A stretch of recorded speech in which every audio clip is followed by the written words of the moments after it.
con la clase de hoy. La clase de hoy, como ustedes saben, la clase de los miércoles y la clase de los jueves es más corta. Ustedes saben eso, ¿verdad? Ustedes saben eso. De acuerdo a la programación de nuestro curso, los días lunes y los días martes estamos más tiempo juntos. Los días miércoles y los días jueves estamos más o menos una hora menos. Como ustedes saben, además yo siempre, eh, digamos, yo no acabo 10:15, yo acabo normalmente 9:15, digamos, más o menos una hora antes. Haré lo propio también respetando la proporción de los tiempos. Entonces, si normalmente, digamos, si los días que debo acabar 10:15, estoy acabando aprox 9:15, los días en los que tengo que acabar 9:30, voy a acabar aprox 8:30, digamos. Es la proporción, ¿correcto? Eh, es la proporción correspondiente digamos, a la programación de nuestro curso. Ok, entonces vamos sin mayor preámbulo a avanzar con lo que estábamos conversando el día de ayer. Pero no quiero empezar la clase de hoy sin recordarles algo que indudablemente ustedes saben, pero tengo que repetirlo una y otra vez para simplemente por ser profesor diligente como corresponde. Ustedes saben que el día de mañana tienen un control de contenidos, ¿correcto? Entonces, por favor, no se olviden que el día de mañana es el día del control. Por favor, me imagino que siendo el control mañana jueves, me imagino que para hoy miércoles ya todos leyeron todo lo que tenían que revisar para el día de mañana, ¿verdad? Espero que ninguno de ustedes, no juzgo, pero espero que ninguno de ustedes haya llegado al día miércoles en la noche prácticamente sin haber leído absolutamente nada para el control de mañana, porque eso puede ser un poco complejo, vamos a decirlo de esa manera. ¿Ok? Entonces, ya mañana ya mañana les contaré la metodología o la dinámica del, del control. ¿Ok? Em, Perdón, ya mañana les contaré, perdón, ya mañana les contaré la dinámica del examen parcial, que era lo que tenía en la mente. Sobre el control les hablaré en un ratito hacia el final, de vuelta para que todos lo tengamos en orden y claro. ¿Correcto? Muy bien. Entonces, vamos rápidamente a lo que estábamos conversando el día de ayer. Lo último que hablábamos en nuestra clase de ayer era sobre la relación de consumo y en particular hablábamos sobre estas reglas que el Código de Protección y Defensa del Consumidor ha definido para determinar cuándo estamos frente a un consumidor protegido. ¿Correcto? Recuerden ustedes que el Código de Protección y Defensa del Consumidor, como lo dice su nombre, Código de Protección y Defensa del Consumidor, el presupuesto de esta protección, de esta tutela especial, es que estemos frente a un consumidor. No vamos a tutelar a quien no califica como consumidor. Y recuerden que esta cuestión de si estamos frente a un consumidor protegido o no, hace a una cuestión de procedencia, tal y como lo conversamos el día de ayer hacia el final de nuestra clase. ¿Correcto? Y yo estaba buscando más resoluciones, más casos para mostrarles, porque, digamos, mi idea es que sea lo más claro, lo más exhaustivo, pero más que exhaustivo, lo más claro. Y encontré esta resolución de Indecopy que me pareció muy interesante, no porque el caso tenga algo de particular o algo de sorprendente, sino porque me parece interesante cómo en esta resolución ordenan el procedimiento de análisis que ya hemos conversado ayer, lo ordenan en niveles o en filtros. Y ustedes lo pueden ver en pantalla. Si ustedes miran la resolución que está siendo proyectada, ¿sí? Van a encontrar en esta resolución, me interesa esto, ¿ok? El numeral 4, ¿ok? Voy a subrayar lo que me interesa, ¿ok? Pero el numeral 4 de la resolución dice que en principio no se considera consumidor a quien utiliza, disfruta, en fin, las reglas que ya conocen ustedes. Y miren cómo Indecopy, de hecho, utiliza la nomenclatura, o sea, utiliza lo que yo decía ayer. Decía, hay una regla general, ¿verdad? La regla general no se considera consumidor a quien adquiere, utiliza o disfruta un producto o servicio para los fines de su actividad como proveedor. Esa es la regla general. Y luego dice, el código establece un supuesto de excepción. ¿Se acuerdan que yo les decía la regla excepcional? Entonces, hay una regla excepción. Hay una regla general y luego hay una regla excepcional que es para los microempresarios y para las microempresas.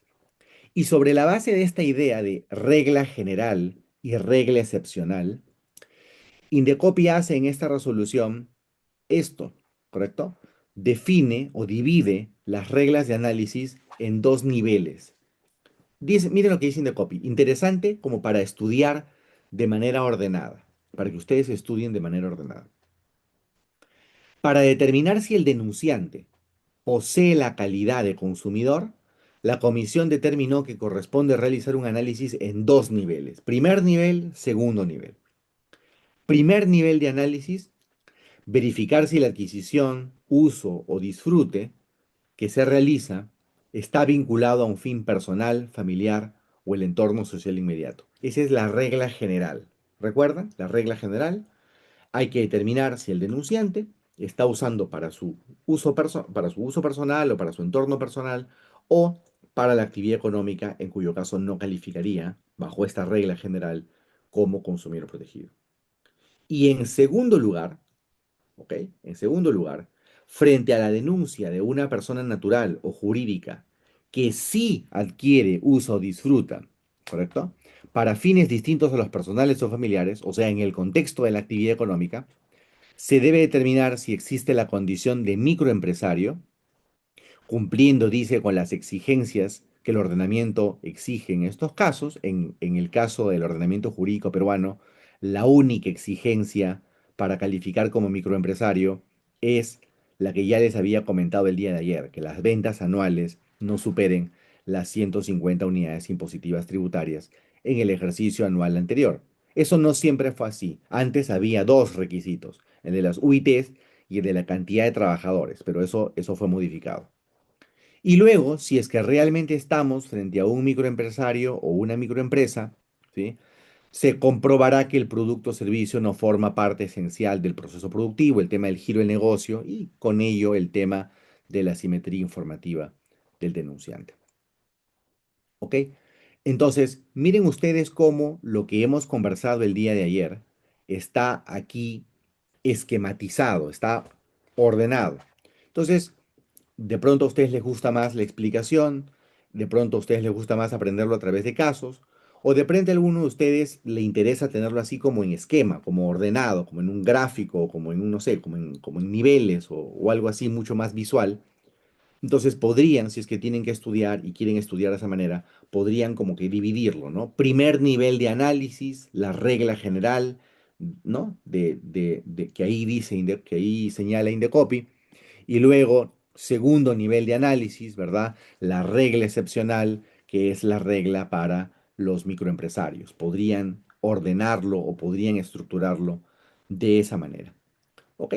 Solo para recordarles, solo porque hay gente, veo que hay gente en la sala de espera, recuerden por favor que yo empiezo a dictar clases 6:35, yo espero hasta las 6:40.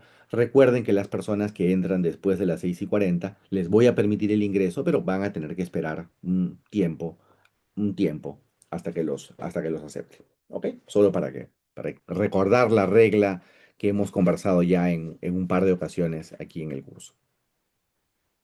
Y miren que en esta resolución Indecopy, de hecho, toma esto de los niveles y lo examina como filtros. Miren lo que dice, filtro general y filtro especial. El filtro general es el análisis de la regla general y el filtro especial es la regla excepcional para las microempresas. Entonces es una resolución interesante, insisto, como para entender con otro caso, para entender de otra manera, ¿sí? Lo que ya habíamos estado explicando el día de ayer. Muy bien, quiero mostrarles otro caso. Quiero mostrarles otro caso, pero esta vez quiero mostrarles un caso no tanto para, digamos, no para ayudarlos a estudiar, sino para que podamos eh, debatir, ¿ok? Debatir un poco, ¿ok? Porque yo creo que con estos casos podemos aprender mucho mejor y de manera mucho más clara, ¿correcto? El tema. Este caso me parece súper interesante, súper interesante.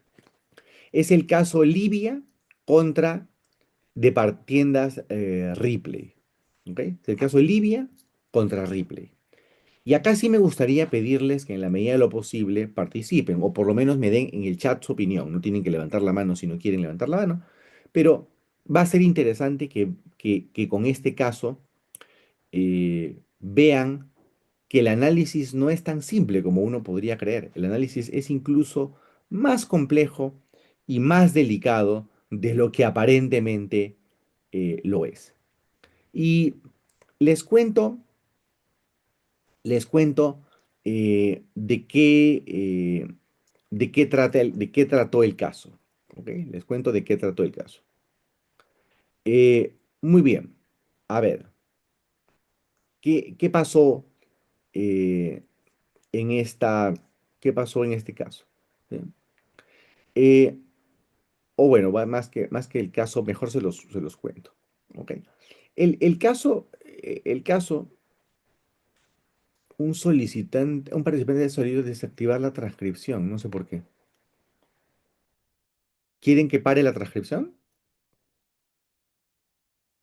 Me ha salido un aviso de que alguien me ha pedido parar la transcripción. No sé. Bueno, voy a rechazarlo. Eh, ok, ok. Eh, el caso que me interesa comentarles es este. A ver qué les parece. Yo creo que el caso puede sesgarnos un poco. El caso es así. O sea, leer la resolución puede sesgarnos un poco. El caso es así. Eh, una persona, a ver qué opinan. Una persona entró a la página web de la tienda por departamentos. Y en esta página web encontró que que había una oferta, que había una promoción. ¿Ok? Encontró que se estaba vendiendo unos colchones, ¿ok? Y figuraba como 19 soles, una cosa así, 19 soles 90. ¿Ok? En realidad la oferta era algo así como 199 soles, pero por un error digamos, al poner la información en la página web, habían puesto 19,90 en lugar de 199. Esta persona, ni tonta ni perezosa, dijo, ah, el colchón cuesta 19 soles 90, o sea, 20 soles. Y dijo, bueno, voy a comprarme unos cuantos colchones. ¿Saben cuántos colchones compró este sujeto? Compró 72 colchones. Compró 72 colchones. Porque claro, ustedes ven el precio del colchón 20 soles y dicen, bueno, me compro pues, qué gran ofertón, ¿no? Me compro un montón de colchones. Aprovecho que está 20 soles, me compro un montón de colchones. Cuando esta persona procesa con su tarjeta de crédito la compra, o sea, está en el carrito, ¿verdad? Está en el carrito los 19 soles y tanto, multiplicados por los 72, le sale una suma X, pone su tarjeta de crédito y se procesa la compra. Con lo cual él ya compró, formalmente él ya compró al precio que estaba debidamente indicado en la página web. Muy bien, feliz de la vida. Al día siguiente lo llaman y le dicen, señor fulanito de tal, hemos visto que usted ha comprado 72 colchones al precio de tal, pero ¿sabe qué pasa? El precio al que usted ha comprado es un error de la página web. O sea, eh, no ha sido nuestra intención vender el colchón a 19 soles 90. El precio correcto de los colchones es 199 y no 19 soles. Entonces, como evidentemente usted ha comprado a un precio que no es el correcto, no se preocupe, le vamos a reembolsar el dinero que se ha cargado a su tarjeta por la compra de esos 72 colchones, no se preocupe, se los reembolsamos de inmediato, pero evidentemente no le vamos a entregar los colchones, porque ese no es el precio de los colchones, nos hemos equivocado al momento de poner el precio de los colchones. Y el señor hizo un escándalo, dijo, no, yo no quiero que me devuelvan el dinero, yo he entrado a la página web de ustedes, y son ustedes los que me han dicho que el colchón tiene un precio de 19 soles 90. Yo no sé si ustedes se han equivocado o no se han equivocado, si matarán al practicante que se equivocó al momento de poner el precio, ¿se entiende? El punto. Eso es asunto de ustedes. Pero yo soy el cliente, yo soy el consumidor. Ustedes han puesto una información allí y yo he comprado porque yo he creído en el precio que ustedes han informado. Ustedes han puesto un precio, yo lo he visto y dicho me gusta, denme 72 y he pasado mi tarjeta y la compra se ha procesado y el dinero está cargado en mi tarjeta. Ustedes no me pueden decir ahora que sorry, que en verdad no era, que lo lamentan mucho, que fue un error, porque yo no sé si fue un error o no fue un error, pero yo vi la información que vi y compré con esa información. ¿Se entiende el debate, la cuestión, más o menos, la cuestión controvertida, más o menos, para que se entienda el panorama? Entonces, la tienda le vuelve a responder al pata y le dice, no, entienda usted que no, o sea, no sea loco, no sea loco. ¿Quién cree que el colchón tiene un precio de 19 soles? ¿Dónde ha visto usted que un colchón tiene un precio de 19 soles? No sea, ¿no? No sea loco. Y el consumidor insiste y dice, bueno, yo no sé si es que, el consumidor no, el denunciante, dice, yo no sé si es que venden o no venden o si se venden. No. Repito, yo he confiado en la información que ustedes me han dado.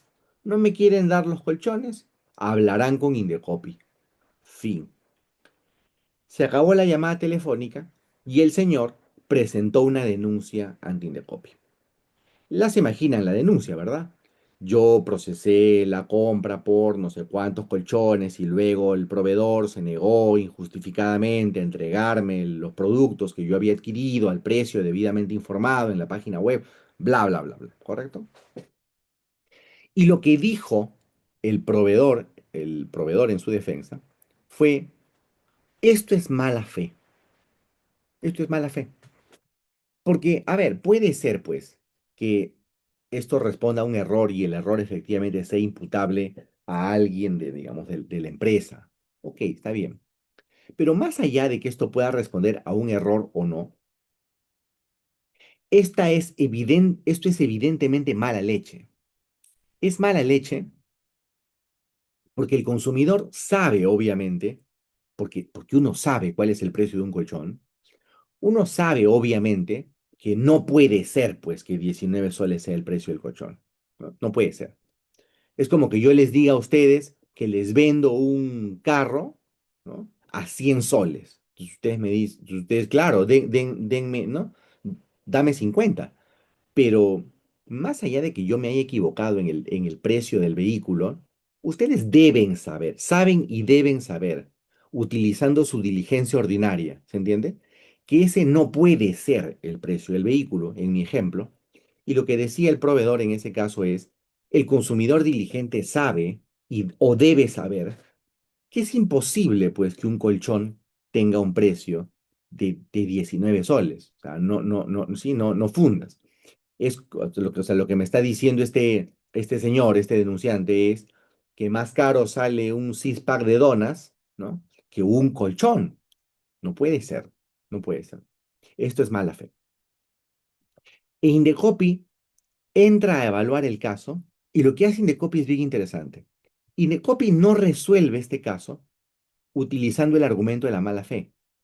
Indecopi empieza a buscar y a buscar y a buscar y a buscar y a buscar información del denunciante.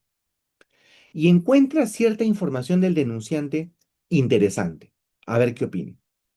Encuentra que el lugar que el señor este había consignado para despacho de los 72 colchones era un determinado lugar, una determinada dirección. ¿Ok? En esa dirección, que era la dirección de entrega de los colchones declarada por el propio señor, ¿ok? En esa dirección había un hotel, había un hotel. Y el hotel era de su padre, o sea, del padre del señor que había comprado los colchones, ¿correcto? Del padre del señor que había comprado los colchones, ¿sí? Luego, sigue buscando, sigue buscando, buscando, y encuentra que el hotel, ¿correcto? Que el hotel tenía como uno de sus representantes a este señor, al que había comprado los colchones.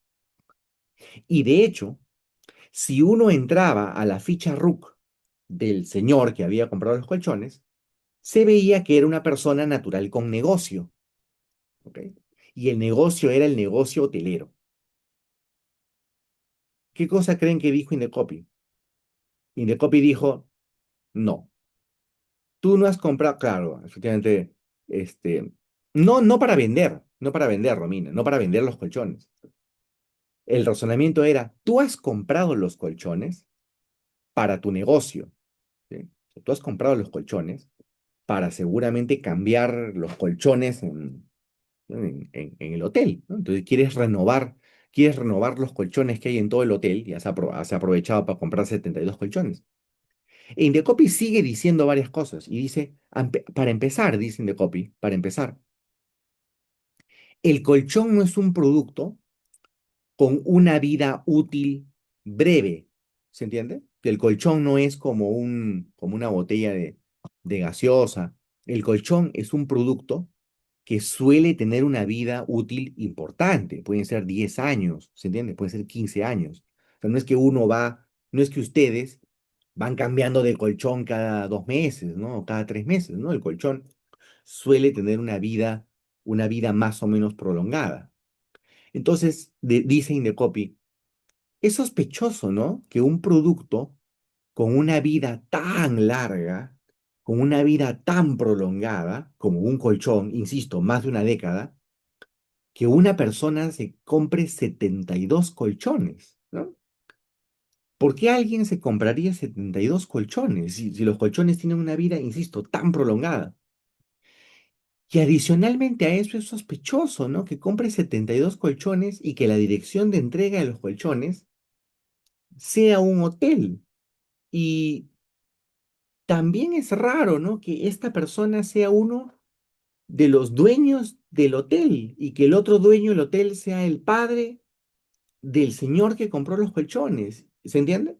Y es raro también que la información de Sunat diga que es una persona natural con negocio y con el negocio hotelero. Copy concluye que esta persona ha comprado, como ya lo están diciendo en el chat, ha comprado los 72 colchones para la actividad económica. Simplemente porque no es lógico suponer, ese es el argumento, no es lógico suponer, no es razonable suponer que una persona común y corriente compraría 72 colchones para su fin personal o para el de su entorno familiar o social inmediato. Por lo tanto, como entiende Indecopi que ha comprado 72 colchones para el negocio, para el hotel, por tanto está excluido, ¿verdad? Está excluido de la protección que el sistema legal confiere a los consumidores. En buena cuenta no es un consumidor protegido y por tanto se declara improcedente la denuncia. Ahora, si ustedes piensan en el caso no es fácil, porque de la forma en la que yo se los planteo, chicos, ustedes pueden decirme, sí, pues obvio, ¿quién compra 72 colchones? Sí, pues se veían encima en el hotel, sí, pues obvio eran los colchones para el hotel. Pero también es cierto, si es que me pongo del otro lado, no sé si alguno de ustedes se pondría del otro lado, quiere ser de abogado del diablo, pero si alguien se pone del otro lado, podría decir, oye, parado y sin polo, ¿no? O sea, sí, compré 72 colchones. Para mi entorno personal, obvio, vi la oferta a 19 soles y dije, listo, le voy a regalar un colchón a cada uno de mis parientes, ¿se entiende? Y a mis mejores amigos les voy a regalar su colchón. Y sí, ¿por qué tendrías que especular que, que los quiero para el negocio? O sea, puse la dirección del hotel. Sí, pues ahí chambeo, ¿no? O sea, en el hotel, chambeo en el hotel. O sea, no, es más, paro más en el hotel que en mi high, ¿no? Que en mi jato. Entonces, tipo, obvio, voy a recoger los colchones, ¿no? Voy a recoger los colchones en donde yo estoy, ¿no? Además, seguramente van a ir a entregar los colchones y obvio tiene que ser en el lugar en donde estoy yo. No van a ir a dejarlo en donde no estoy. Entonces, claro, puse la dirección del lugar en donde estoy. Entonces, sí, pues, ¿por qué compré 72 colchones? Porque me dio la reverenda gana de hacer 72 regalos. Y qué coincidencia que hay un hotel ahí. Sí, pues hay un hotel ahí, como que puede haber un hotel, o puede haber un restaurante, o puede haber un burdel. O sea, pues, esto no es tu problema, ¿no? Sí, o sea, hay chambeo. O sea, ¿cuál es tu problema? Oye, que en mi ficha RUC dice que soy una persona con negocio. Sí, pues, tengo negocio. Pero ¿de dónde sacas que he comprado los colchones para el hotel? ¿Se entiende? O sea, ese salto lógico de como tú tienes un hotel y como la dirección de entrega era el hotel y como compraste 72 colchones y como 72 colchones es algo que nadie compraría, comillas, entonces fijo tú compraste los colchones para el hotel, pues no fundas. O sea, sí, puede ser, pero no necesariamente es. Podría ser que no. ¿Me explico? O sea, ¿quién sabe? Podría ser para el negocio, podría no ser para el negocio, podría ser lo que sea. Entonces, este es el tipo de casos, por eso me gusta tanto este caso, este es el tipo de caso que se produce en la realidad, ¿correcto? En la realidad, en el mundo real, los casos de determinación de la condición de consumidor protegido suelen parecerse más a este. ¿Ok? No es tan fácil como, bueno, compró la tela, ¿se acuerdan? Compró la tela para hacer el sastre. O sea, probablemente esos son buenos ejemplos que a los profesores de Derecho del Consumo nos encanta poner porque son fáciles y porque son ilustrativos y porque permite que ustedes entiendan reglas que pueden ser un poco complejas, pero tampoco es bueno que ustedes se lleven la idea de qué, qué chilazo es, qué fácil es esto de derecho del consumo. No, las reglas suelen merecer cierto nivel de debate en casos complejos o en casos límites, en donde hay mucho por reflexionar o mucho por pensar, ¿no? Entonces acá el problema, fíjense además que el alegato del proveedor era esto es mala fe. E Indecopi terminó de oficio haciéndole una investigación casi detectivesca, ¿verdad? Al denunciante para saber si es que era un consumidor protegido o no. Y por si acaso, no es ilegal, porque como es un procedimiento administrativo, uno de los principios que aplica en el procedimiento administrativo es el principio de verdad material, con lo cual es perfectamente posible que el Indecopi haga una investigación para determinar si es que existe o no la condición de consumidor protegido. Recuerden, se los dije ayer, lo digo ahora de vuelta, recuerden que este es un análisis que tiene que hacer Indecopi de oficio. ¿Ok?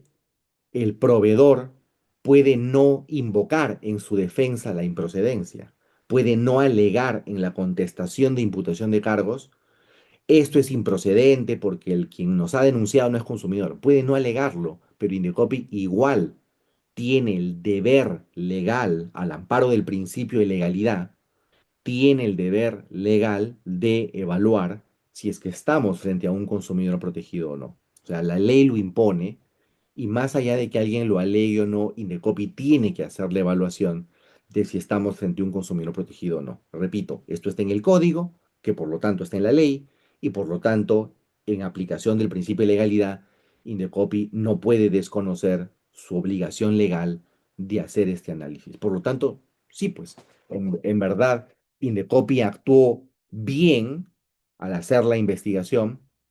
Podemos debatir sobre si Indecopi actuó bien en especular todo lo que especuló, en especular todo lo que especuló. ¿Ok? Yo, honestamente, si yo fuera Indecopi, antes de darle el uso de la palabra aquí a Oscar, pero si yo fuera Indecopi, yo habría resuelto el caso probablemente, probablemente de una forma un poco distinta, dándole la razón seguramente al proveedor. Yo no le habría dado la razón al pata, porque mi intuición me hace creer que sí, pues que este pata es un sinvergüenza y que se quería aprovechar del error ¿no? en la página web. Sí, pero la verdad que no necesitaba hacer este salto de garrocha intelectual tan tosco de, mira, son 72 colchones y seguro los 72 colchones son para el hotel y tal. Simplemente bastaba decir, eso es mi modesta opinión, bastaba decir, oye, mira, la verdad, has comprado 72 colchones. Sí, pues el proveedor está argumentando que aquí hay un escenario de mala fe, ¿correcto? Lo cierto es que no queda claro. Lo cierto es que no queda claro qué cosa es lo que ocurrió en este caso, pero este es un procedimiento administrativo sancionador. Y en un procedimiento administrativo sancionador rige el principio de presunción de licitud. Entonces, en la duda, no es a favor del denunciante. En la duda es a favor del imputado. Fin. Esa es la regla. La regla venerada del principio de presunción de licitud, que ustedes deben recordar de su curso de Derecho Administrativo, es un principio del ejercicio de la potestad sancionadora de la administración pública. ¿Correcto? Principio de presunción de licitud. ¿Correcto? Yo lo habría resuelto por ese lado, la verdad. Pero, ok, podemos debatir, repito, sobre si Necopi hizo bien o, o no. Oscar, cuéntame. ¿Qué tal, doctor? Buenas noches. Hola. ¿Sí me escucha bien? Sí, perfecto. Sí, doctor, justamente pensaba lo mismo que usted en la misma línea. Creo que la manera que se pronunció Indecopi es un poco arbitrario. Si yo fuese abogado, pues de la parte que está denunciando, eh, no me gustaría lo que alegan. Y justamente aquí viene la pregunta. Quisiera saber si Indecopi tiene alcances y límites en los pronunciamientos que tienen para que no lleguen a ser arbitrarios, quizás. Porque siento que es un juicio de valor lo que hacen, ¿no? Porque si a uno le toca ser abogado de la parte que está denunciando, pues, eh, como usted explica el caso, yo lo compré en esa oferta y yo veré si lo regalo, así. Siento que al estar pensando en esto o el otro con un dato que no es tan objetivo, siento que estaría mal, ¿no? Ujú. Y eso, doctor, quisiera saber. O si The Copy está blindado para hacer este tipo de cosas y no pasa nada. No, para nada. No está para nada blindado. Es una buena pregunta. Y en realidad tu pregunta es bien interesante y bien pertinente. Porque yo siempre he dicho, lo repito en todos mis cursos, algunos cursos son más básicos, otros cursos son más avanzados. Ustedes saben que yo dicto, porque se los he contado, yo dicto muchos cursos de maestría. Por lo tanto, normalmente mi público son ya abogados consumados, hechos y derechos. Y las preguntas que suelo recibir son más bien de estrategia, más de astucia. Lo que yo siempre les digo a mis alumnos es, todos los casos son ganables, todos son ganables. O sea, no hay caso que no se pueda ganar. No hay caso que no se pueda ganar. Entonces, respondiendo a tu pregunta, no, para nada. Se me ocurren un trillón de argumentos a favor del proveedor y se me ocurren otro trillón de argumentos a favor del denunciante. Se me ocurren otro trillón. ¿Sí? Se me ocurre otro trillón. O sea, a ver, si queremos ordenar en argumentación, en primer lugar, en un procedimiento administrativo rige un principio de interdicción de la arbitrariedad, por ejemplo. Entonces tú no puedes, ¿qué es lo que estás diciendo? Tú no puedes contaminar con un juicio de valor, ¿correcto? No puedes contaminar con un juicio de valor tu análisis. Tu análisis tiene que ser técnico, ¿ok? Tu análisis tiene que ser técnico. Eso, número uno. Número dos, perdón, en el procedimiento administrativo, ¿ok? A ver, digámoslo de esta manera. En el procedimiento administrativo, evidentemente lo que va a expedir, El Indecopi, en este caso, la entidad administrativa, es un acto administrativo. Como ustedes recordarán, los actos administrativos, para que sean válidos, tienen que cumplir ciertos requisitos de validez que están en el texto único ordenado de la Ley 27444. Uno de los requisitos de validez que consagra expresamente la ley es el requisito de la motivación. Y como ustedes saben o deben saber, hay varias patologías asociadas a la motivación. Una de esas patologías es el vicio de motivación aparente. Es decir, te estoy dando aparentemente una explicación, pero esa no es una explicación acabada, cerrada, completa, plena, ¿correcto? Es una más bien apreciación especulativa, pero no es una fundamentación que definitivamente sostenga la conclusión a la que arriba el Indecopi. Entonces me parece que hay un eventual vicio de nulidad en el acto administrativo. Por ejemplo, ¿sí? Por ejemplo. También podría decir cosas como, por ejemplo, oye, Indecopi, pero en general, cuando se vende un producto y el producto y el proveedor se niega a darte efectivamente ese producto, tu casuística dicta que ahí hay una infracción. Entonces, si tú dices que hay una infracción cuando alguien te compra 72 chocolates malogrados y dices que hay una infracción cuando alguien te compra 72 boxers malogrados y dices que hay una infracción cuando alguien te compra 72 medias malogradas, me parece raro que digas que no soy consumidor cuando alguien te compra 72 colchones que no son, ¿se entiende? Para empezar, me parece que estás contrariando la regla que tú has establecido en tus casos previos. Y si estás contrariando la regla de los casos previos, estás violando otro principio del procedimiento, que es el principio de confianza legítima, también llamado principio de predictibilidad. Pero así como se me ocurren un montón de argumentos de un lado, se me ocurren, insisto, un montón del otro lado. Se me ocurre incluso que la actitud del consumidor podría ser un escenario de abuso del derecho. También se me ocurre. ¿Se entiende? O sea, se me ocurren un montón de argumentos para cualquiera de los lados. Esa es la belleza, ¿verdad? Esa es la belleza de la argumentación jurídica. Bueno, yo soy litigante además. Entonces, me entretengo, eh, me entretengo muchísimo, ¿ok? Me entretengo muchísimo eh, pensando en estrategias defensivas para las partes de un litigio, ¿ok? ¿Qué dice? En teoría, en las decisiones del Indecopi y discrecionalidad, todo se sume a la norma. Es una pregunta rara, ¿no? Es una pregunta, me estás pidiendo más bien ahí que yo haga un juicio de valor sobre la conducta de Indecopi. Mm, a ver, voy a tratar de ser elegante en el comentario, pero eso no es parte de la clase, ¿no? Eso es una opinión. Yo en general tengo muy buen criterio, o sea, tengo una muy buena idea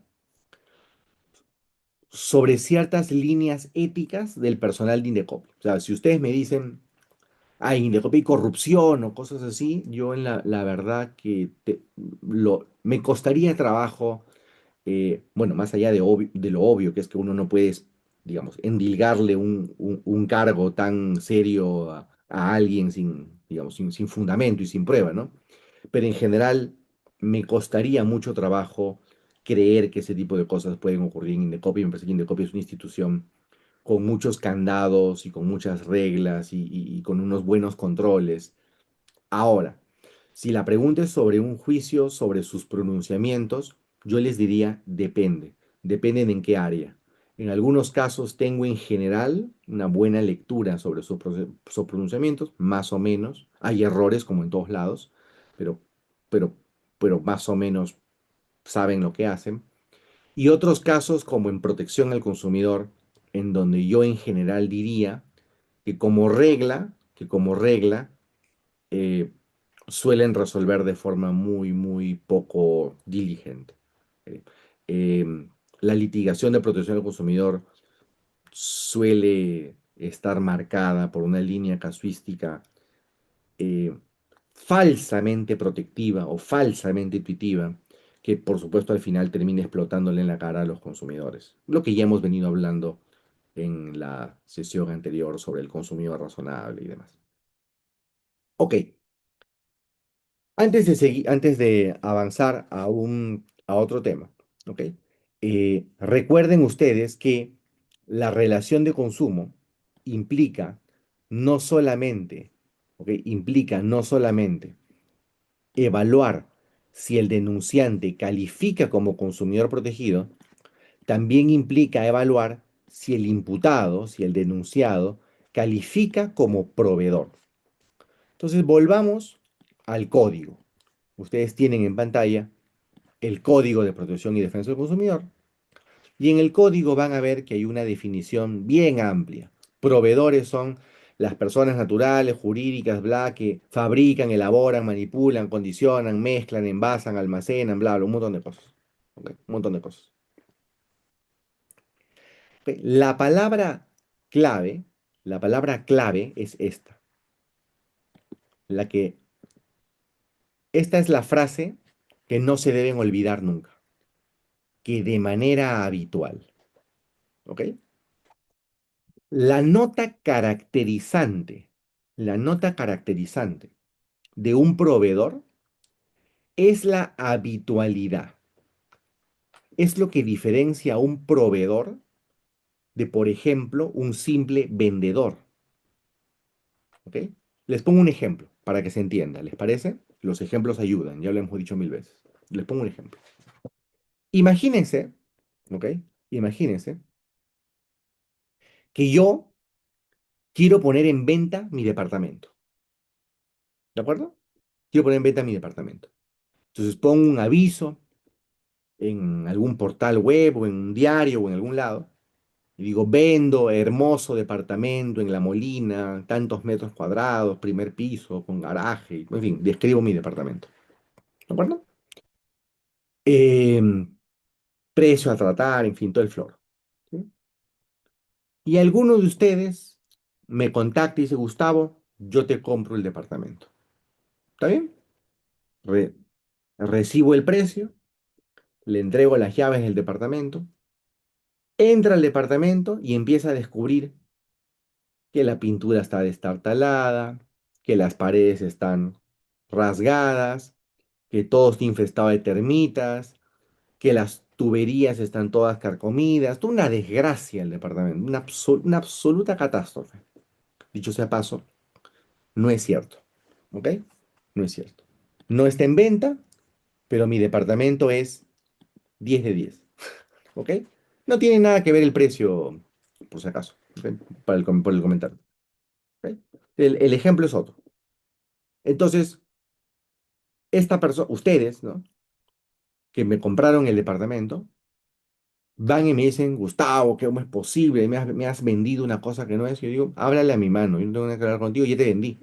Ya te entregué las llaves, yo ya recibí el precio, es más, ya me lo chupé, ya no me queda nada de plata, ya me lo tomé absolutamente todo, me lo he gastado todo no sé, en roncito o en whisky, así que ya está, listo, se acabó, ya te vendí. Pregunta. Ustedes pueden ir Indecopy y denunciarme porque les he vendido un departamento todo malogrado, todo hecho porquería. La respuesta es no, no pueden. No pueden porque yo, el que les he vendido el departamento, no soy un proveedor, ¿ok? No soy un proveedor. El proveedor es la persona que de forma habitual ofrece, en mi ejemplo, departamentos. Si ustedes le compran un departamento o una casa a una inmobiliaria, la inmobiliaria, sin duda, es un proveedor, porque se dedica habitualmente a vender bienes inmuebles en el mercado. Pero si yo les vendo mi departamento, yo no soy un proveedor de departamentos. Yo les he vendido mi departamento. Esa relación que existe entre ustedes y yo es una relación civil. No es una relación de consumo, ¿se entiende? Es una relación civil, es un contrato de compra-venta de bien inmueble. Fin.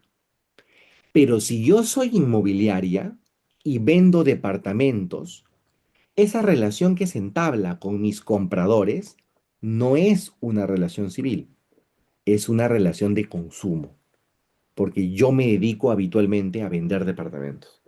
Miren, esto es bien interesante. Los civilistas no lo entienden y los civilistas patalean cuando escuchan lo que acabo de decir, porque claro, los civilistas quieren que todo esto esté bajo el dominio del Código Civil. Y es más, esto es una cosa absolutamente generalizada, ¿ok? Absolutamente generalizada en el mercado inmobiliario, ya que es el ejemplo que he puesto, en el mercado inmobiliario peruano. Yo, en mi práctica profesional, aquí en el estudio, les cuento, asesoro, o sea, tengo como clientes a un montón de inmobiliarias. Eh, He dicho lo contrario, he dicho que no está en el Código Civil, por si acaso. Asesoro acá en el estudio a un montón de inmobiliarias. Asesoro a un montón de inmobiliarias. Tengo un montón de inmobiliarias como clientes.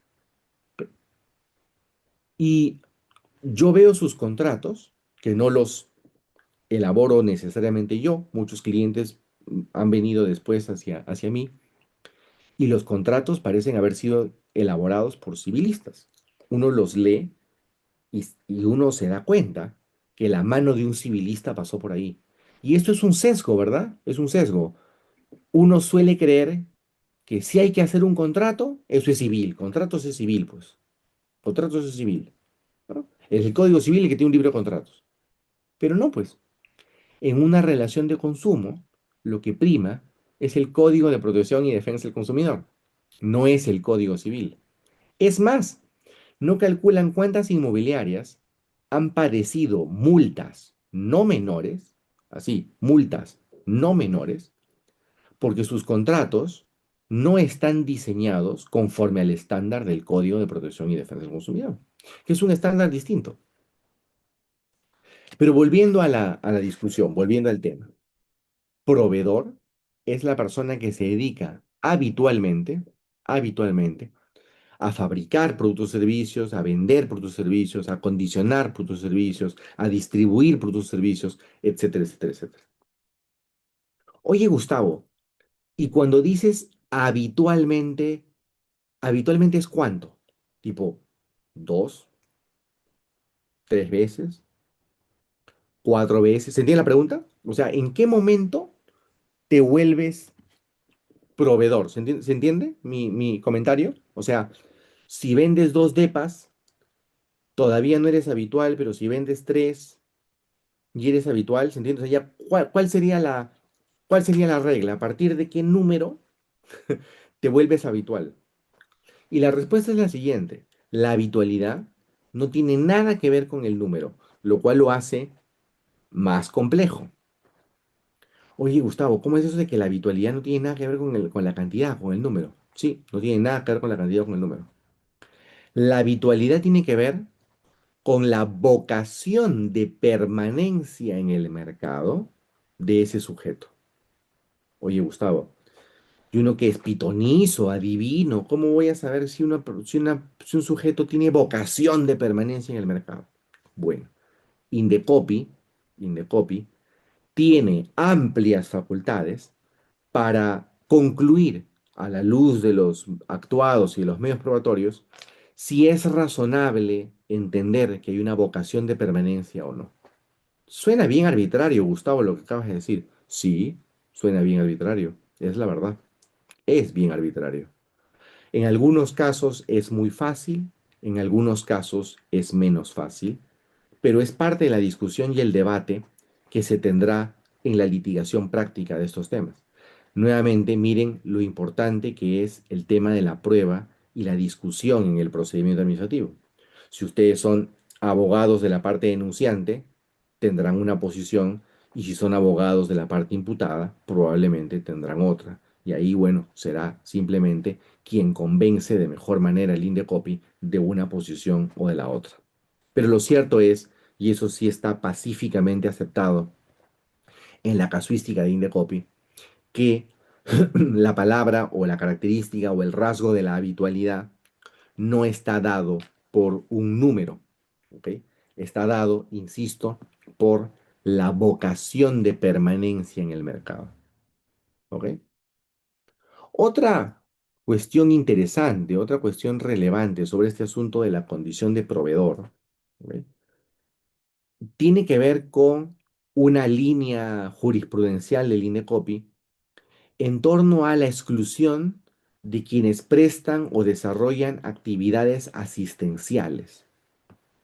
Indecopi ha dicho lo siguiente: la lógica, la lógica de la relación de consumo es que estamos frente a una operación a título oneroso y el proveedor, ¿ok?, es el que ofrece a título oneroso ese bien o servicio. Pero la lógica es lógica de mercado, porque estamos hablando del tráfico económico, estamos hablando de relaciones de consumo que se producen en el mercado.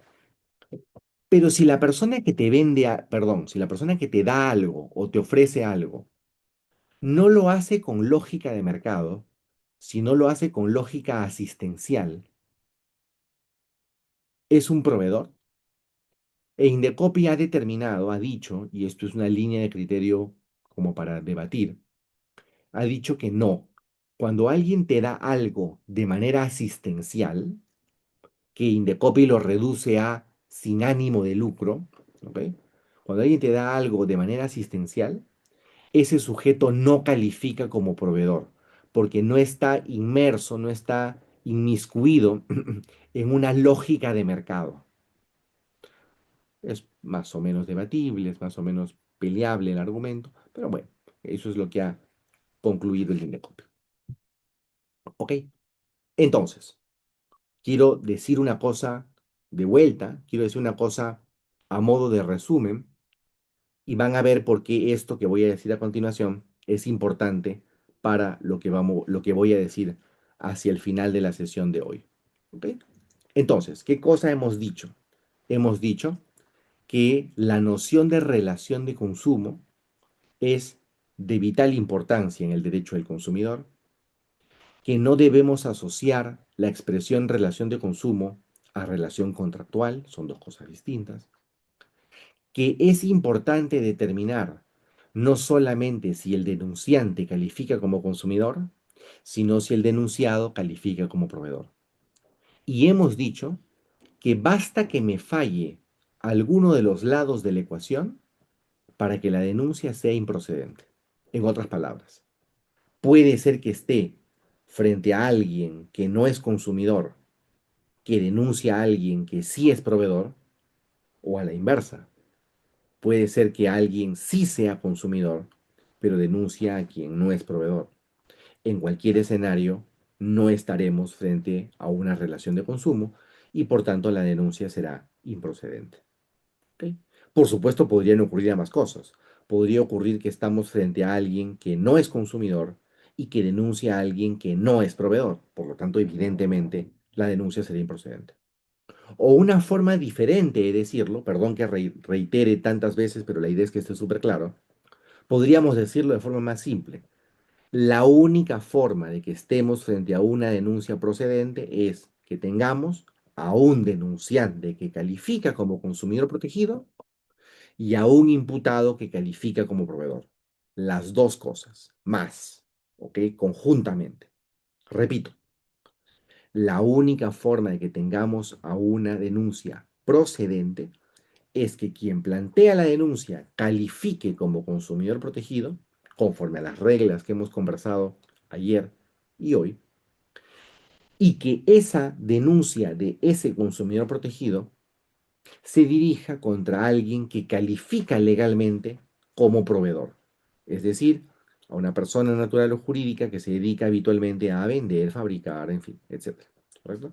Esas son las condiciones para estar frente a una relación de consumo adecuadamente integrada, adecuadamente consolidada. ¿Ok? Ahora, el siguiente punto, bueno, les voy a mostrar un video que tiene que ver con lo que conversábamos al inicio de ayer sobre el estándar de consumidor razonable y demás.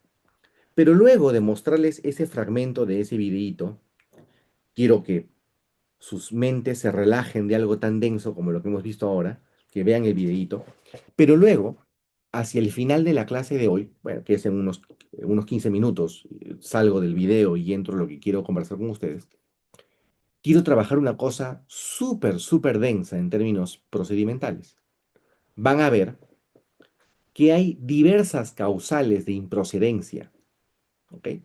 No solamente cuando el que denuncia no es consumidor o cuando el denunciado no es proveedor, hay una serie de causales de improcedencia. Y es importante que ustedes conozcan, es importante que ustedes sepan cuáles son esos supuestos en los cuales se declara la improcedencia de una denuncia ante Intercopy, ¿ok? Y eso es lo que vamos a trabajar en unos cuantos momentos. Y van a ver por qué es que hay un match entre eso y lo que hemos conversado sobre la calificación de consumidor o proveedor. Lo van a ver ahorita cuando veamos el artículo correspondiente del código, ¿ok? Pero primero quiero mostrarles el, eh, el videíto, ¿ok? Entonces vamos al video que les quiero mostrar. Es un video, es un ratitito nada más. ¿Sí?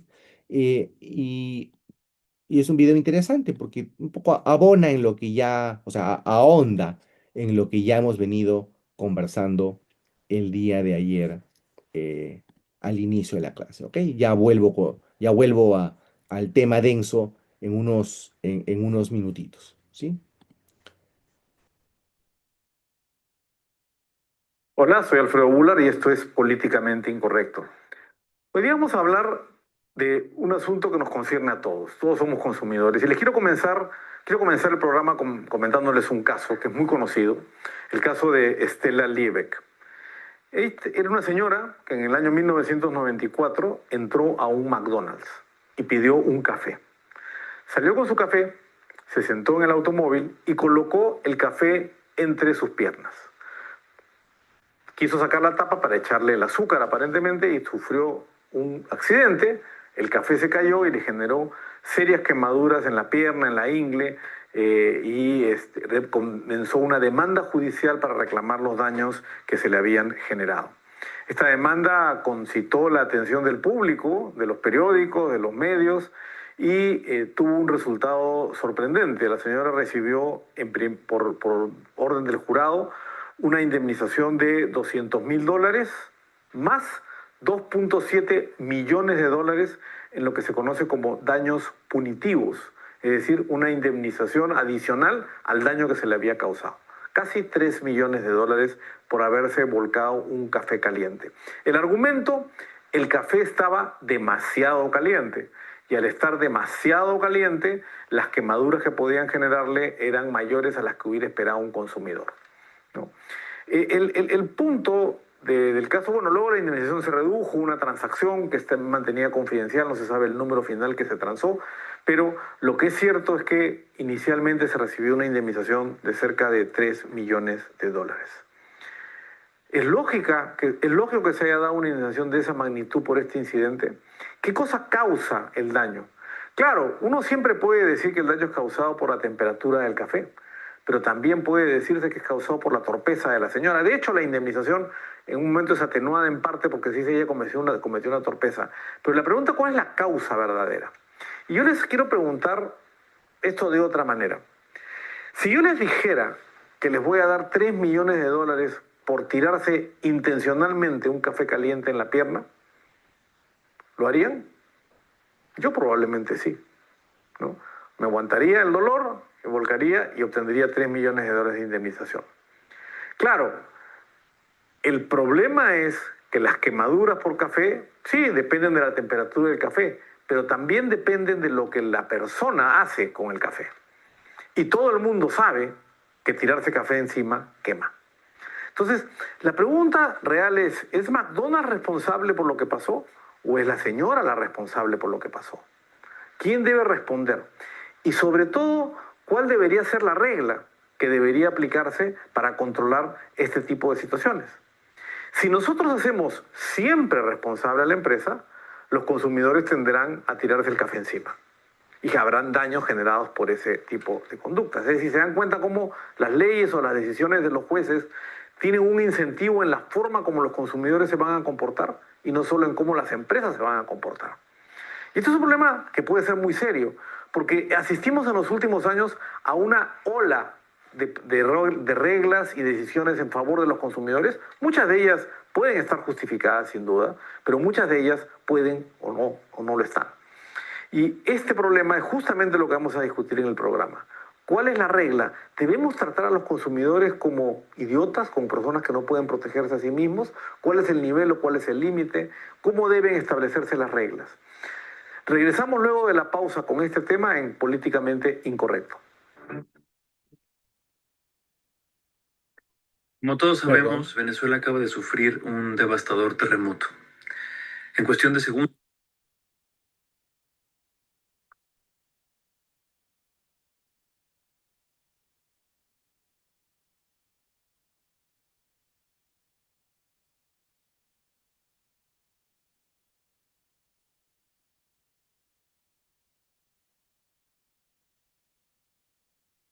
Estamos de regreso con Políticamente Incorrecto y con los problemas que plantea la protección al consumidor en nuestros países. Esta ola muy relevante que se está dando en los últimos años de aumentar la cantidad de protección que los consumidores reciben a través de decisiones que tienden a favorecer a los consumidores. Los consumidores ¿son personas razonables o debemos asumir que son razonables o debemos protegerlos simplemente porque sufrieron un daño? Eso es básicamente lo que voy a tratar de explicar. Pero quiero comenzar con una pequeña distinción conceptual. ¿Por qué ocurren daños en el mundo? Ocurren daños porque los daños son, y esto parece una verdad de perogrullo, son causados. Entonces la pregunta es, ¿qué causa un daño? Y en los temas de consumidor, lo que causa un daño, o los elementos que afectan que se cause un daño, son básicamente dos. ¿Qué hace la empresa? Hace un producto defectuoso que tiene una falla y eso causa un daño. Dos, ¿qué hace el consumidor? Se comporta defectuosamente en relación al producto. Claro, uno puede decir que un cuchillo es peligroso porque está afilado. Entonces, cuando uno se corta el dedo, la pregunta es, ¿qué cosa causó el daño? Uno puede decir el filo del cuchillo, pero lo más probable es que el daño haya sido causado por la torpeza del consumidor. Entonces, hacer responsable a la empresa porque el cuchillo cortó el dedo no es la mejor forma de evitar que la gente se corte el dedo. Lo que habría que hacer es hacer responsable o no proteger al consumidor para que se tome las precauciones y evite cortarse el dedo. Si no, podríamos caer en situaciones donde uno intencionalmente se genera una herida para luego ir a reclamar. El problema tiene que ver con las precauciones recíprocas que son necesarias para evitar que los daños se produzcan. Y esto no solo ocurre en los casos de consumidor, ocurre en el mundo de manera continua. Y vamos a quizás el ejemplo más claro que nos viene a un caso de un accidente de tránsito, un atropello. ¿Por qué se produce un atropello? Pueden haber varias explicaciones, pero las dos más comunes son porque el vehículo estaba siendo conducido de manera imprudente o porque el peatón se comportó de manera imprudente, o los dos se comportaron de manera imprudente. Si se dan cuenta, las causas de los accidentes dependen de cómo conducen los conductores, pero también dependen de cómo cruzan la calle los peatones. Y si decimos que siempre que un automóvil atropella a un peatón, este va a ser indemnizado, los incentivos para cruzar con diligencia fallan.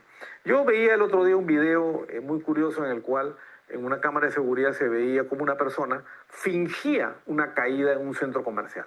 Entraba a un local comercial y se resbalaba, pero claramente en el video se notaba que lo hacía intencionalmente, pensaba que no estaba siendo grabado. Y luego iba a reclamar porque se había caído, ¿no?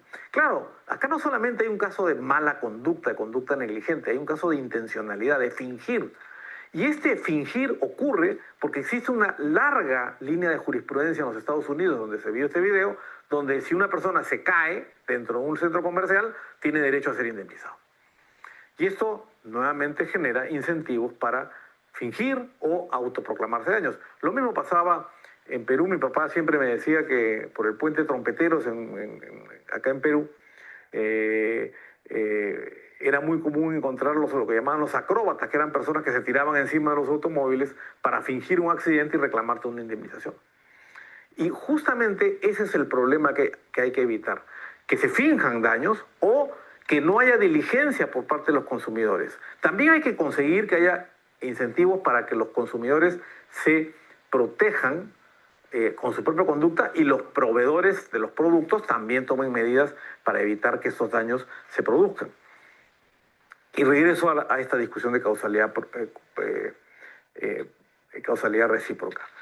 Si queremos evitar los daños, los incentivos deben estar creados para los dos lados, para los consumidores y para los proveedores, como en los accidentes de tránsito.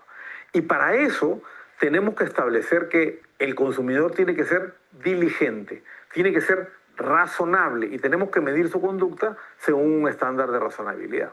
Tenemos que ver que el consumidor también actuó diligentemente, no se tiró el café encima o no cometió una negligencia que le causó el daño y que le generó que el café le cayera encima y generara precisamente ese daño.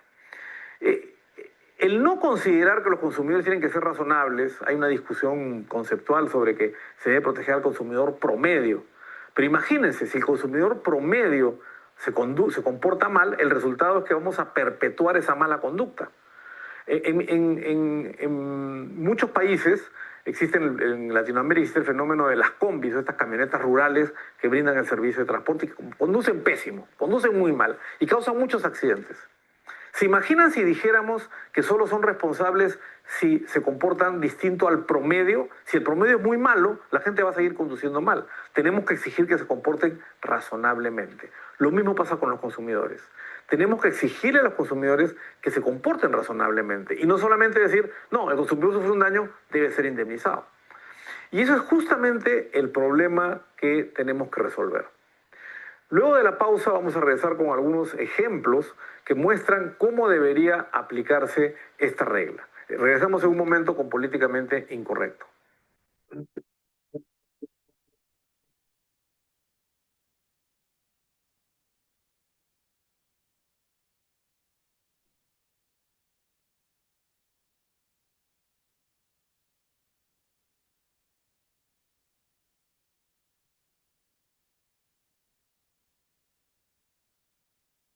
Vamos de regreso con Políticamente Incorrecto y los problemas que se tiene en los mecanismos de protección al consumidor y los incentivos que estos mecanismos pueden crear. Antes del corte conversábamos de la necesidad de que se tomen precauciones de los dos lados, que los productores hagan productos seguros, adecuados, pero también que los consumidores se comporten respecto a esos productos de una manera responsable, razonable y que tomen las precauciones adecuadas.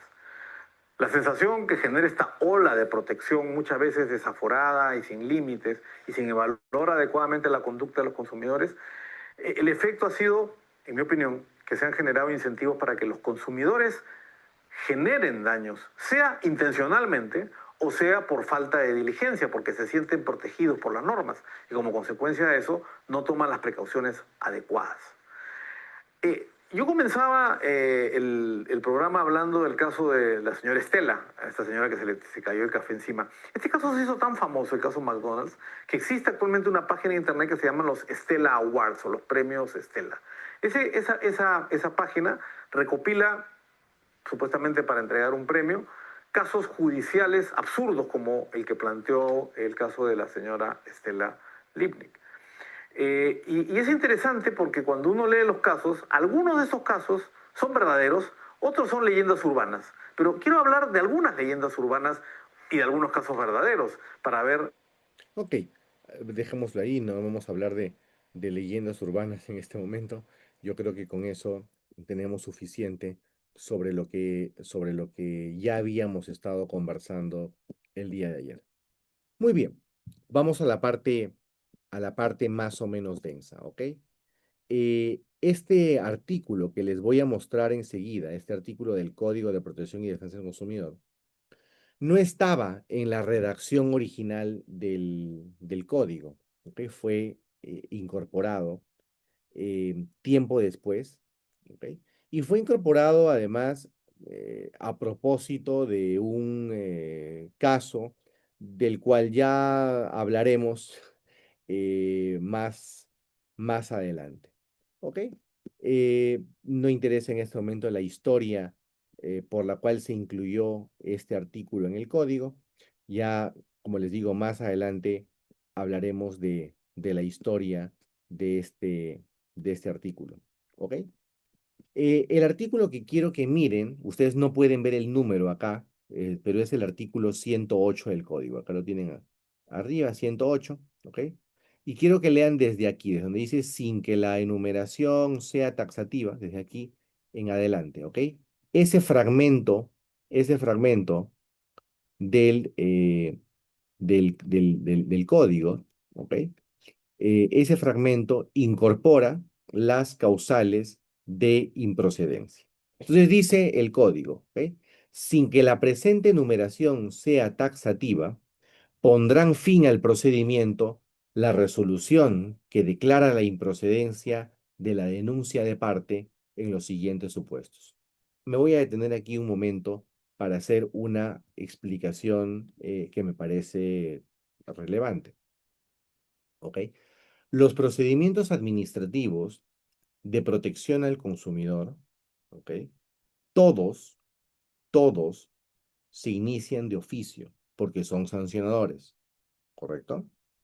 Ahora, ese procedimiento sancionador de oficio puede ser de oficio a instancia de parte, es decir, promovido por la denuncia de parte, o iniciado por propia voluntad de la administración pública, ¿correcto?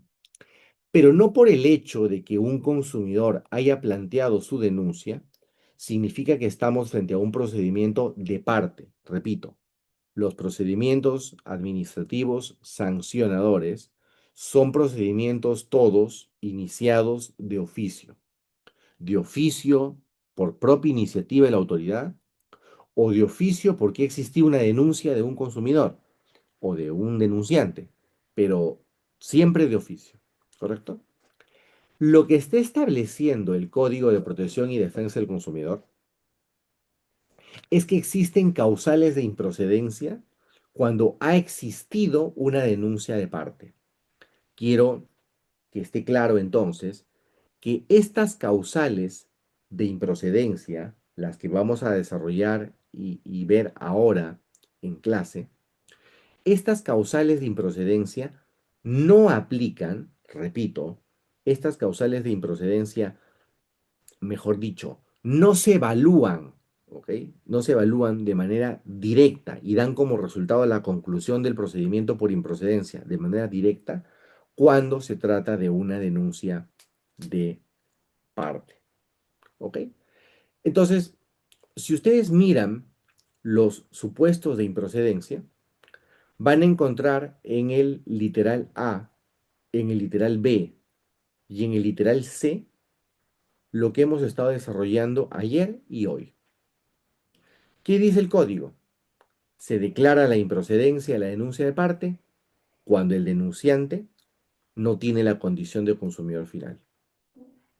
Se declara la improcedencia de la denuncia de parte cuando el denunciado no califica como proveedor. Se declara la improcedencia cuando no existe relación de consumo conforme al código. ¿Hasta ahí estamos? El supuesto A, el supuesto B y el supuesto C del artículo 108 del código no hacen más que reiterar lo que se supone todos ustedes ya conocen, lo que todos nosotros ya sabemos.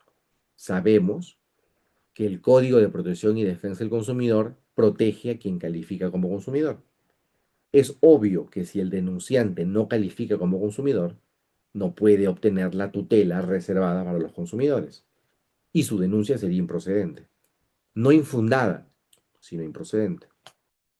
Sabemos también que la relación de consumo es la relación de consumo que entabla un consumidor con un proveedor y por tanto es obvio que un consumidor no puede denunciar a quien no califica como proveedor, porque si no hay proveedor, no habría relación de consumo. Y el supuesto C lo único que hace es reiterar en buena cuenta lo mismo. Ocurre, ocurre, que bien podría ocurrir que A sea verdad y que B sea verdad, con lo cual no estaríamos en A o en B, estaríamos en C. ¿Cuál es el escenario? El escenario en el que el denunciante no es consumidor y el denunciado no es proveedor. Entonces, claro, sería improcedente por A y por B. Y lo que el código hace es decir, bueno, no hay relación de consumo, es C. En realidad, no hay relación de consumo ni en A, ni en B, ni en C. ¿Ok? Es más o menos lo mismo. Bien podría haber dicho el código simplemente se declara la improcedencia de la denuncia de parte cuando no hay relación de consumo, con lo cual sería evidente también de que si no hay un consumidor protegido no hay relación de consumo. Pero el código, probablemente con criterio más bien pedagógico, ilustrativo, ¿correcto? Ha, ha querido desagregar o ha querido desmenuzar los supuestos de improcedencia de esta manera en A, B y C. Entonces, repito, el artículo 108 del código está enfatizando las reglas que ya conocemos de nuestra explicación anterior. Sabemos entonces que cuando el denunciante no tiene condición de consumidor protegido, la denuncia es improcedente. Cuando el denunciado no es proveedor, la denuncia es improcedente. Y ciertamente si no hay relación de consumo, la denuncia es improcedente. ¿Ok? Eso lo sabemos. Ahora, el artículo 108 del código alude a otros tres supuestos de improcedencia, que son los que quiero desarrollar con ustedes en los minutos que siguen. ¿Ok? Entonces, ¿qué cosa dice el artículo 108 literal D? El artículo 108 literal D dice que la denuncia de parte es improcedente si ha prescrito la facultad de la autoridad para determinar la existencia de infracción administrativa. ¿Ok? A lo que se está refiriendo el literal D es al supuesto de prescripción, ¿correcto? Al supuesto de prescripción. Pregunta para ustedes. ¿Qué cosa es la prescripción? Ustedes deben saber responderme esa pregunta. ¿Qué cosa es lo que prescribe en el derecho administrativo? ¿Quién se anima? ¿Qué es la prescripción?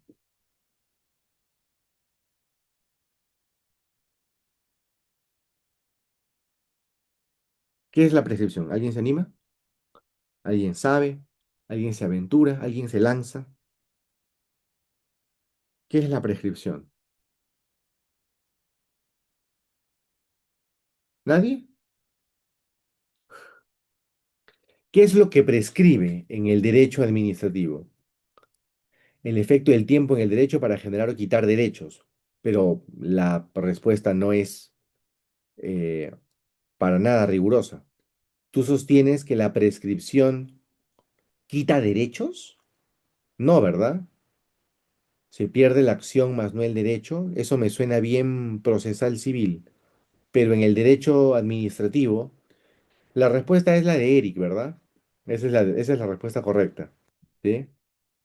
En el derecho administrativo sancionador, lo que prescribe es el ejercicio de la potestad sancionadora de la administración pública. ¿Correcto? Lo que prescribe es el ejercicio de la potestad sancionadora, de la facultad para sancionar, como bien dijo Eric ahí. ¿Correcto? Entonces, lo que prescribe, repito, es el ejercicio de la potestad sancionadora de la administración pública. El Código de Protección y Defensa del Consumidor ha establecido un plazo de prescripción de 2 años. ¿Ok? El Código de Protección y Defensa del Consumidor ha establecido un plazo de prescripción de 2 años. De 2 años contados desde el momento o desde la fecha en la que se produjo la conducta presuntamente infractora. ¿Ok? Dicho en simple, si ustedes denuncian, voy a recoger el lapicero que se ha caído, si ustedes denuncian, ¿ok? Si ustedes denuncian a un proveedor, ¿ok? Dentro de los 2 años de que se ha producido la conducta que están denunciando, su denuncia es procedente, por lo menos en términos de prescripción, ¿ok? Habrá que ver los otros supuestos, los otras causales, ¿ok? Pero no habrá prescrito la potestad sancionadora de la administración pública, ¿ok? Ahora, una pregunta que no responde el código pero que Indecopi sí ha respondido a lo largo de su casuística, utilizando los criterios que maneja la ley del procedimiento administrativo general, es la siguiente. ¿Realmente se debe contar el plazo de prescripción desde que se produce la conducta infractora siempre? Porque, a ver, podría ocurrir, podría ocurrir que la conducta infractora se produce en una determinada fecha, pero es imposible para el consumidor conocer que se ha producido esa infracción. Por ejemplo, yo le vendo a Romina un departamento y el departamento que le estoy vendiendo a Romina tiene un defecto constructivo. Por ejemplo, los cimientos están mal. Yo le entrego a Romina las llaves, pero Romina no tiene un ojo biónico, ¿se entiende? Romina no es que puede entrar al inmueble y hace así y ya sabe que los cimientos están mal. Por, por, por lógica, ahí hay un vicio oculto, ¿de acuerdo? Entonces, no tiene sentido que el plazo de prescripción, o sea, que el plazo para ejercitar la acción corra cuando es evidente que Romina, evidentemente, repito, no iba a articular ninguna acción porque no conocía ni podía conocer. ¿Se entiende lo que digo? Entonces, ¿cómo va Romina a plantear la denuncia sobre algo que no sabe y no puede saber? Romina probablemente va a poder articular su denuncia cuando Romina conozca que hay un problema con los cimientos. Ya si Romina toma conocimiento que hay un problema con los cimientos del inmueble y se sienta más de 2 años ahí y no hace absolutamente nada, ya pues obvio, sí, pues fue, ¿no? F mayúscula. Pero y eso es otra cosa, ¿correcto? Entonces, por ejemplo, una primera cosa que Indecopi ha delineado en su casuística es el plazo corre desde el momento en que el conocimiento conoce, desde el consumidor conoce o puede conocer la infracción sancionable. Primera cosa, ¿ok? Segunda cosa, el plazo de prescripción se computará, o sea, se calculará distinto en función a la naturaleza de la conducta. Hay algunas conductas que son infracciones de consumación instantánea. Y claro, cuando la infracción se produce de manera instantánea, desde ese momento en que se produce la infracción, se cuentan los 2 años para determinar si es que ha prescrito o no la potestad sancionadora de la administración pública. Pero, por ejemplo, hay infracciones continuadas que se van produciendo a lo largo del tiempo. En ese escenario, Indecopi ha interpretado que el plazo de prescripción empieza a correr desde la fecha en que se produjo el último episodio o el último evento, por ejemplo. Y así variará la regla del cómputo del plazo prescriptorio en función a la naturaleza continuada, instantánea, efectos permanentes, etcétera, etcétera. ¿Ok? Son categorías propias del derecho administrativo que presumo que ustedes conocen, me imagino que las conocen, y que determinan una variación de la regla general del Código de Protección y Defensa del Consumidor de que el plazo de prescripción es 2 años desde que se produjo la infracción. Como pueden ver, hay matices importantes ahí respecto del inicio del cómputo del plazo prescriptorio. ¿Correcto? Pero en general, ¿ok? En general, debemos entender que el plazo es 2 años desde que se produjo la infracción. Esa es la regla general. ¿Ok? Creo que no hay mayor eh, problemática o mayor debate o mayor discusión respecto de este asunto. Los temas que producen posiblemente más, eh, que merecen más discusión, son los supuestos que están contenidos en el literal E y en el literal F. ¿Ok? En el literal E y en el literal F. ¿Ok? Entonces vamos al literal E. El literal E realmente tiene dos supuestos distintos. ¿ok? Realmente tiene dos supuestos distintos. Dice que es improcedente la denuncia de parte cuando hay falta de legitimidad y también dice que es improcedente la denuncia de parte cuando hay falta de interés para obrar, ¿ok? Entonces, como ustedes sabrán de su curso de derecho procesal, ¿correcto? No es igual la falta de legitimidad para obrar que la falta de interés para obrar. Entonces, empiezo preguntándoles a ustedes en simple, ¿qué significa falta de legitimidad? Sí, al toque.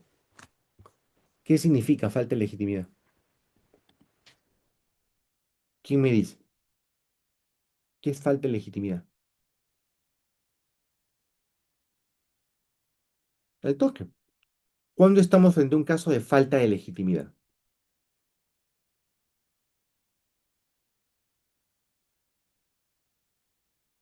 No estar habilitado, no sé qué significa eso.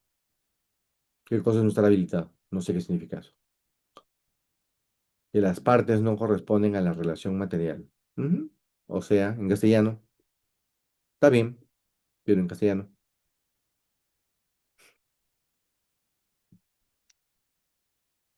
No, para nada. ¿Qué tiene que ver la ausencia del derecho? No, no entendí nada de eso. Que no tenga competencia, no, no tiene nada que ver con la competencia. Que no están habilitados no es una expresión correcta. Que no tienen relación en el caso, más o menos. ¿Ok? Que la relación jurídico-procesal, ¿de acuerdo? Que la relación jurídico-procesal no ha sido, es que se están expresando de forma incorrecta. Que la persona no tiene derecho para presentar una denuncia. Eso es, si ustedes me ponen eso en el examen parcial, les pongo cero. O sea, cuando no es el titular del derecho que quiere hacer valer. Mm, Cuando no es el titular del derecho. Ok, en simple, en simple. Los problemas de legitimidad pueden ser de ambas vías, ¿verdad? Puede ser un problema de falta de legitimidad para obrar activa o de falta de legitimidad para obrar pasiva, ¿correcto? Hay un problema de falta de legitimidad para obrar activa cuando el que ejerce el derecho de acción, ¿ok? Cuando quien ejerce el derecho de acción no integra válidamente la relación jurídico-procesal. Es decir, quien es, en simple, quien está denunciando no tiene vela en este entierro, no tiene nada que denunciar aquí, ¿correcto? Por ejemplo, Brian compra un televisor y el televisor que Brian compra está malogrado. Yo me entero que Brian ha comprado un televisor malogrado y yo presento la denuncia. Y digo, señores Indecopy, no es posible que la empresa tal le haya vendido a Brian un televisor malogrado. ¿Se entiende? ¿Qué me hace Indecopy? Causa improcedente por falta de legitimidad para obrar activa. O sea, Gustavo, ¿tú quién eres? ¿Se entiende? O sea, ¿cuál es tu problema? ¿Cuál es tu caucao? ¿Se entiende? ¿Cuál es tu caucao? El problema es de Brian. Brian compró el televisor, a Brian le vendieron el televisor malogrado. ¿Qué Michi tienes que presentar tú la denuncia? Improcedente por falta de legitimidad para obrar activa. Y el problema de falta de legitimidad para obrar pasiva se produce a la inversa, cuando es el imputado el que no tiene vela en este entierro. Por ejemplo, Brian compra un televisor en Ripley y Ripley le vende un televisor malogrado a Brian. Entonces Brian presenta una denuncia ante Indecopi y dice, maldito Falabella, me han vendido un televisor malogrado. ¿De acuerdo? Indecopi, ¿qué va a decir? Oye, improcedente, por falta de legitimidad para obrar pasiva. A quien estás emplazando como parte imputada no tiene nada que ver, ¿se entiende? Con la cuestión que tú estás planteando. No integra esta relación jurídico-procesal. Entonces, falta de legitimidad para obrar activa es cuando el denunciante no es quien debería estar denunciando y falta de legitimidad para obrar pasiva es cuando el denunciado no es quien debería estar comprendido en esta investigación o en este procedimiento. ¿Estamos hasta ahí? ¿Fácil? ¿De acuerdo? ¿Falta de legitimidad? ¿Todos? ¿Estamos? ¿Estamos o no estamos? Sí, ¿no? Ok, perfecto. Listo. ¿Y cómo sería falta de interés para obrar? ¿Cómo sería falta de interés para obrar? Esto es más simpático, ¿ah? ¿Cómo sería falta de interés para obrar? Cuando estamos en un caso donde falta interés para obrar. ¿Se les ocurre? El interés para obrar, ¿a qué se refiere el interés para obrar? El interés para obrar se refiere a la necesidad de tutela jurídica, ¿no? A la necesidad de tutela jurídica. Eso es interés para obrar. ¿De acuerdo? Entonces les pongo un ejemplo, siguiendo el ejemplo que hablábamos hace un momento. ¿Ok? Brian compra un televisor en Ripley. Brian llega a su casa y el televisor no enciende, está malogrado. Brian llama a Ripley y dice, Ripley, no te pases, me has vendido un televisor que está malogrado. Que trato de aprender el televisor y el televisor no enciende, no fundas, no funciona. Y en Ripley le dicen, ya, causita, ya iremos. Pasa un día, pasan 2 días, pasa 3 días, pasa 4 días y Brian está ya cansado porque su televisor no funciona. Pasa ya 10 días y aparece Ripley. Dice, Brian, efectivamente hemos investigado y el televisor que te hemos vendido efectivamente está malogrado. Pero no te preocupes, no te preocupes, Brian. Tienes razón, te hemos vendido un televisor que está malogrado. Vamos a visitarte mañana y vamos a proceder a hacer el reemplazo de ese televisor malogrado por un televisor que sí funciona, no te preocupes. Y efectivamente al día siguiente aparece Ripley y le dicen, mira, Brian, mil disculpas, acá está el televisor, acá está el televisor que sí funciona, toma, me llevo este que no funciona. Brian prende el televisor y funciona. Dice, perfecto, ok, por fin me entregaron un televisor que sí funciona.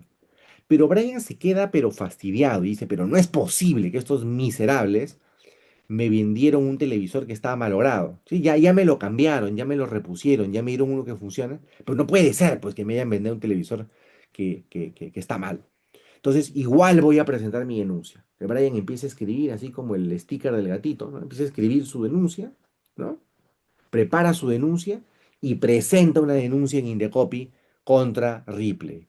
Y dice, me vendieron un televisor malogrado. ¿Qué va a decir Indecopy? Indecopy va a decir improcedente, por falta de interés para obrar. ¿Todos me siguen por qué? Porque en el momento en que Brian articula la denuncia, presenta la denuncia, no necesita tutela, porque el proveedor ya le arregló el problema. ¿Me explico? O sea, ¿para qué Michi vienes a tocar la puerta del Indecopy por el tema del televisor si ya el televisor lo tienes bien? O sea, ¿qué vienes a fastidiar aquí? ¿Cuál es tu caucao? Otra vez. ¿Sí?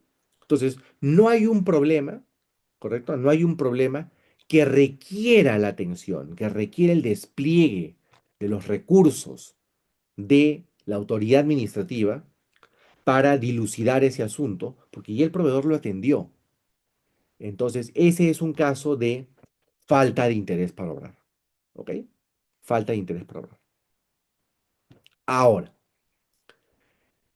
último punto del día de hoy. Quiero que observen el supuesto F. Miren lo que dice. No importa eso de lo señalado no aplica a casos de riesgo de vida, eso no viene el caso. Pero lean la primera parte, la primera oración del F. Dice, si el proveedor subsana o corrige la conducta constitutiva de infracción con anterioridad a la notificación de la imputación de cargos. Miren esto, ¿ah? El 108 literal F dice que la denuncia de parte se declara improcedente cuando el proveedor subsana o corrige la conducta constitutiva de infracción antes de la notificación de la imputación de cargos.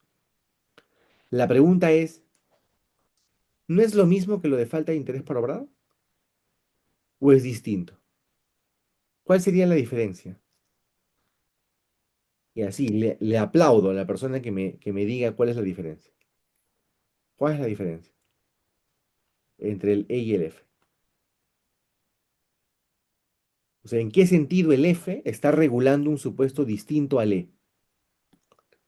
¿Se dan cuenta la diferencia? ¿La ven o no la ven?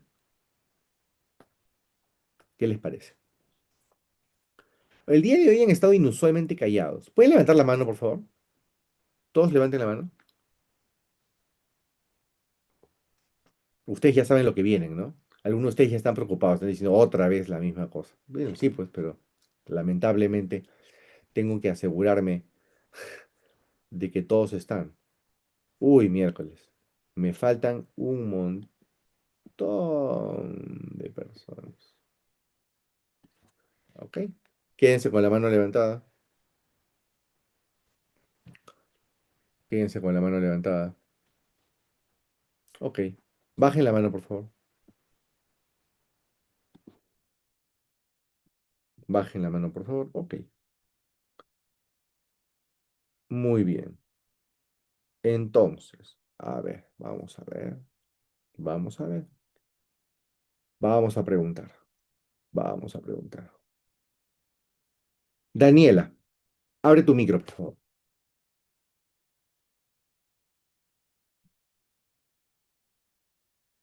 Daniela, abre tu micro, por favor.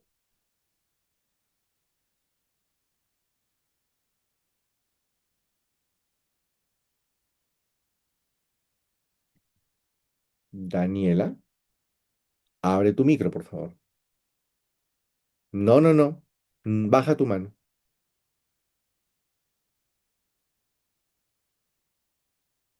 Daniela, última llamada. Abre tu micro, por favor. Uy, vamos a mandar a disciplinario a un montón de gente este ciclo de invierno. Muy bien, Daniela. Te vamos a extrañar. Chao. Ha sido retirada del Zoom. Muy bien.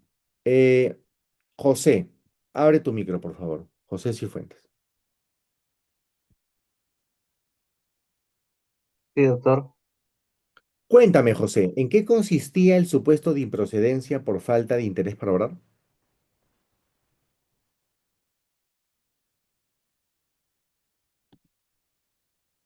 Y ahora sí, es cuando la persona no tiene relación en lo que viene siendo el caso.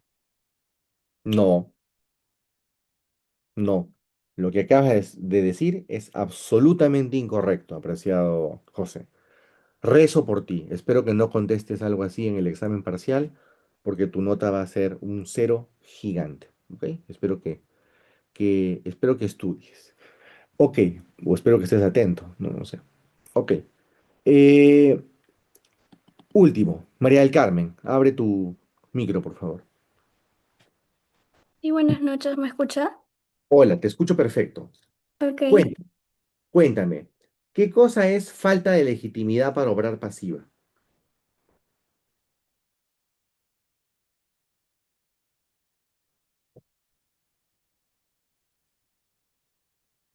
Ya, doctor. Desde mi punto de vista, No, no, no, no, considero... no, no, no, no desde tu punto de vista, Ok, conforme a según lo que he derecho. entendido, No, no, no, no, no, conforme a derecho. ok, es la persona que presenta, eh, l- digamos, la denuncia, pero no es el titular y no No, está autorizada como no, para reclamar. no, absolutamente falso, absoluta y radicalmente falso. No es verdad. Eso no es falta de legitimidad para obra pasiva. A ver, chicos, nuevamente, los exhorto con cariño, pero con énfasis, a estar atentos en clase. Gente, se viene el examen parcial, se viene el examen parcial, ¿ok? Entonces, por favor, mis cursos no son un juego, que de verdad, se los digo de verdad, de corazón. No me hagan estas cosas. No quiero tener después resultados sanguinarios en el examen. Fíjense que he llamado a una persona, la he excluido, y a las otras dos personas me han contestado con todo cariño y respeto, pues me han contestado cualquier cosa que se les ha cruzado por la mente, que no tiene nada que ver. Y eso no ocurriría si estuvieran atentos. Ok, bueno. Para terminar, ¿cuál es la diferencia entonces entre el supuesto de falta de interés para obrar y el supuesto de subsanación previa a la notificación de la imputación de cargos? ¿Hay alguna diferencia o es lo mismo? Pero sí sospechan que es diferente, ¿no? Porque si fuera lo mismo, el código sería una tontería, estaría repitiendo en dos causales. Ok, Eric.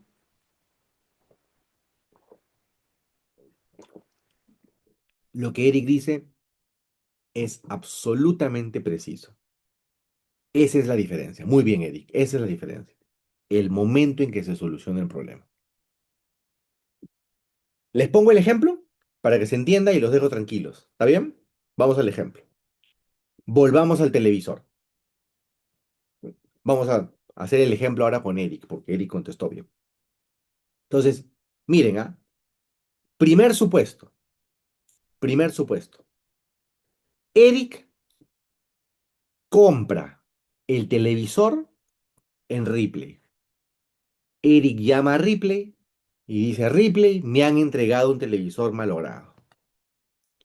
Y Ripley se aparece en la puerta de la casa de Eric hoy, 8 de julio.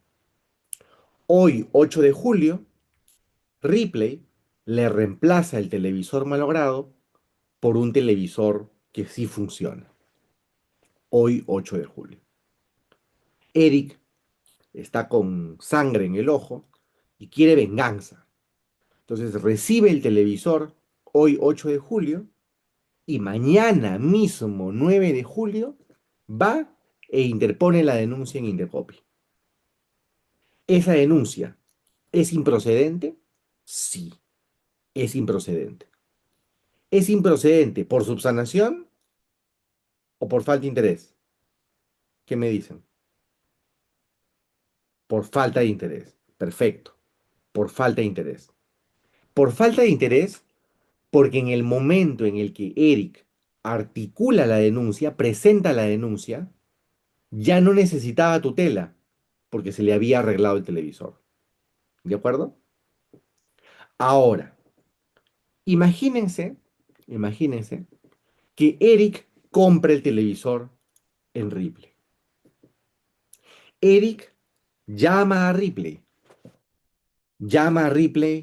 el 5 de julio, el 6 de julio, el 7 de julio y el 8 de julio, Eric dice, ya no puedo más, ya no puedo seguir esperando. Entonces, hoy, 8 de julio, Eric va y presenta su denuncia en Indecopi. Y dice, Ripley me ha vendido un televisor malogrado. ¿De acuerdo? Presenta su denuncia en Indecopi. Dice, Ripley me ha vendido un televisor malogrado. Hoy, 8 de julio. Obviamente, entre la interposición de la denuncia y que el Indecopi evalúa el escrito, lo califica y emite la resolución de imputación de cargos y bla, bla, ¿no? Me gustaría decir que van a pasar días, la verdad pueden pasar semanas, la verdad pueden pasar meses, es la verdad, pueden pasar meses. ¿Ok? Entonces, Eric interpone su denuncia hoy, 8 de julio, 9 de julio, 10 de julio, el 11 de julio, Ripley se aparece en la puerta de la casa de Eric y le dice, Eric, te habíamos dado un televisor malogrado, acá está el televisor correcto. Y se llevan el televisor malogrado y le entregan a Eric un televisor adecuado. ¿Correcto? Hoy, no, no hoy, el 11 de julio o el 12 de julio le entregan a Eric un televisor correcto. ¿De acuerdo? 12 de julio, 12 de agosto, le notifican a Ripley la imputación de cargos como consecuencia de la denuncia que Eric planteó. ¿Y qué cosa va a decir el proveedor en su defensa? Va a decir, solicito que se declare improcedente la denuncia. ¿Por interés para obrar o por subsanación previa? Por subsanación, ¿verdad? No por falta de interés, por subsanación. No era falta de interés, porque en el momento en el que Eric formuló la denuncia, Eric sí tenía necesidad de tutela, ¿se entiende? En el momento en el que Eric presenta la denuncia, a Eric no se le había reemplazado el televisor malogrado. Eric tenía en su jato un televisor fallado. Tutela requería. Entonces no es un problema de falta de interés para obrar. Tenía todo el interés para obrar del mundo. Ocurre que es improcedente porque el proveedor subsanó la conducta infractora antes de que el proveedor tome conocimiento formal de que se le había denunciado. Y la lógica del código es, vamos a recompensar al proveedor que proactivamente ha atendido al consumidor sin esperar a que se le notifique la imputación de cargos. Distinto es que el proveedor actúe rápidamente, pero cuando ya fue notificado. Entonces, ahí no es que fuiste un proveedor buena onda. Ahí es que te estás moviendo porque te han denunciado y tú sabes que te han denunciado. Pero si no te han notificado y tú no has tomado conocimiento de que te han denunciado y vas y arreglas, el código ve con buenos ojos, pues, de que seas un proveedor que proactivamente va y atiende a los consumidores. Pero ese no es un supuesto de pérdida de interés para obrar, es un supuesto de subsanación previa a la notificación de la resolución de imputación de cargos. ¿Se entiende la diferencia? ¿Me siguieron todos? ¿Se entiende la diferencia? Entre el supuesto del y el supuesto, bueno, entre el supuesto de pérdida de interés para obrar del y el supuesto del F. Entonces, efectivamente, la diferencia entre el y el F depende del momento, no del momento en el que se interpone, o sea, realmente de varias cosas, ¿verdad? Del momento en el que se interpone la denuncia y del momento en el que el proveedor atiende, ¿correcto? Porque yo puedo interponer la denuncia en ambos casos hoy, 8 de julio. En un caso, el proveedor atendió el 7 y en otro caso, el proveedor atiende el 9. En ambos casos, la denuncia es del 8. ¿Se entiende? En ambos casos, la denuncia es 8 de julio. Pero en un caso, el proveedor atendió el 7 y en el otro caso, el proveedor atendió el 9. En el primer caso, del 7, es improcedente por pérdida de interés para obrar. En el caso del 9, es improcedente por subsanación previa. ¿Lo vieron? ¿Me siguieron todos? ¿Estamos? Perfecto. Muy bien, muy bien. Ok, ok, muy bien. Chicos, el día de mañana, ya para dejarlos tranquilos, el día de mañana tienen un control de contenidos, ¿ok? El día de mañana tienen un control de contenidos, ¿ok? Tienen un control de contenidos. El control de contenidos va a quedar programado, ¿ok? Va a quedar programado para el inicio de la sesión. No voy a programarlo para las 6:30 en punto. Voy a hacer ok, voy a hacer buena onda. Pero escuchen bien, voy a programar el control para que se active a las 6:40. ¿Ok? Voy a programar el control para que se active a las 6:40 en punto de la tarde. ¿Ok? El control que van a rendir el día de mañana es objetivo. ¿Ok? Es objetivo. Es un control objetivo. ¿Ok? Y tienen exactamente 10 minutos para rendir el control. ¿Ok? ¿Están escuchando? Tienen un espacio de 10 minutos para rendir el control objetivo. Es objetivo.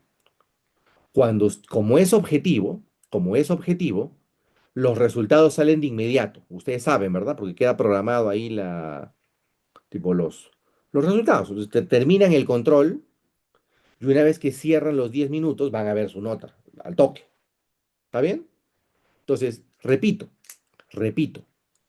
tienen entre 6:40 y 6:50 para rendir el control.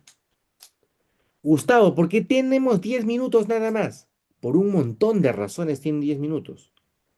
Porque me aseguro de que respondan de forma espontánea, habiendo leído, porque me aseguro que no les dé el tiempo para coordinar entre ustedes, porque me aseguro que empieza con P, pero no voy a decir la palabra, que algún payaso trate de usar ChatGPT o alguna estupidez, ¿me siguen?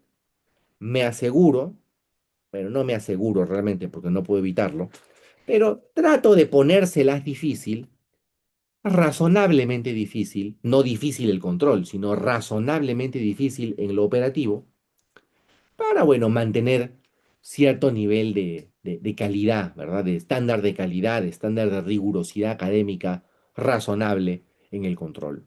Es por eso que simplemente es 10 minutos. Es por eso, ¿ok? Entonces, repito, tienen 10 minutos para rendir el control que es objetivo, ¿ok? Es objetivo. No se preocupen, no son 10 preguntas, son solamente 5, ¿ok? Es para seleccionar la alternativa. ¿Ok? 10 minutos. A las 6:50, a las 6:50 cierra el sistema. Obviamente cierra el sistema. ¿Ok? A las 6:50 cierra el sistema. Y nosotros nos vamos a encontrar aquí en el Zoom. No tienen que estar en ningún Zoom mientras que rinden el control. ¿Ok? Nosotros nos encontramos en el Zoom, aquí en clase, a las 7 de la noche. ¿Se entendió lo que dije? La clase el día de mañana inicia 7 en punto de la noche. ¿Ok? 7 en punto de la noche. ¿Ok? Ahora, advertencia, y con esto los dejo ir. Advertencia, advertencia. Por razones obvias, por razones de seguridad, por razones de seguridad, el control solamente va a estar programado para que les permita un intento. Obvio. Porque si yo permitiera 2 intentos o 3 intentos, otra vez alguien podría hacer la payasada de que así marca y luego sale y luego marca y luego sale y cualquier tontería. Entonces, por favor, que esté claro que solamente tienen un intento. Chicos, esto es bien importante. Esto es bien importante. Esto es bien importante. Se los digo así, no es por mala onda, pero se los digo otra vez de corazón. Para rendir el control, asegúrense de que están en un lugar idóneo y apropiado. Y cuando digo lugar idóneo y apropiado, me estoy refiriendo a asegúrense de que están en un sitio en donde tienen una conexión a internet razonable. No quiero, y se los digo así de forma muy directa, amical pero directa, no quiero que alguien me diga: profesor, lo que pasa es que se me fue el internet y ya no pude volver a entrar. Gente, yo no puedo arreglarles el problema de su internet. Yo no soy Movistar, no soy Olo, no soy Claro, no soy Vitel, ¿se entiende? Yo no voy a ir a instalarles a ustedes Wi-Fi. No, no. O sea, o sea, ¿se entiende? Es como que le digan al juez: señor juez, me salí de la audiencia porque se me fue internet. ¿Qué les va a decir el juez? Les va a decir: me vale que se te haya ido el internet. ¿Se entiende? Les va a decir eso. ¿Sí? Si hay apagón en tu casa, ese no es mi roche. Así, te lo digo así directamente. Eso no es mi roche. Entonces, a mí no me digan que se les fue el internet, que hubo apagón, que hubo temblor, que hubo terremoto, que la policía, no sé, no me vengan no sé, no me vengan con cosas. ¿Ok? No me vengan con cosas. Ustedes es de cargo de ustedes asegurarse de que tengan todo lo necesario para rendir el control. No me manden correitos con la captura de pantalla, con la foto. Mire, doctor, le juro por la Sarita que acá está, mire que sí traté de contestar o la plataforma me botó. No entiendo, doctor, qué ha ocurrido, pero acá está, mire, no me funciona el sistema. Yo no soy tecnología de la información, no soy sistemas de la San Martín, no me cachueleo como ingeniero de sistemas, no voy con mi camioneta a arreglar conexiones. No, yo no hago eso.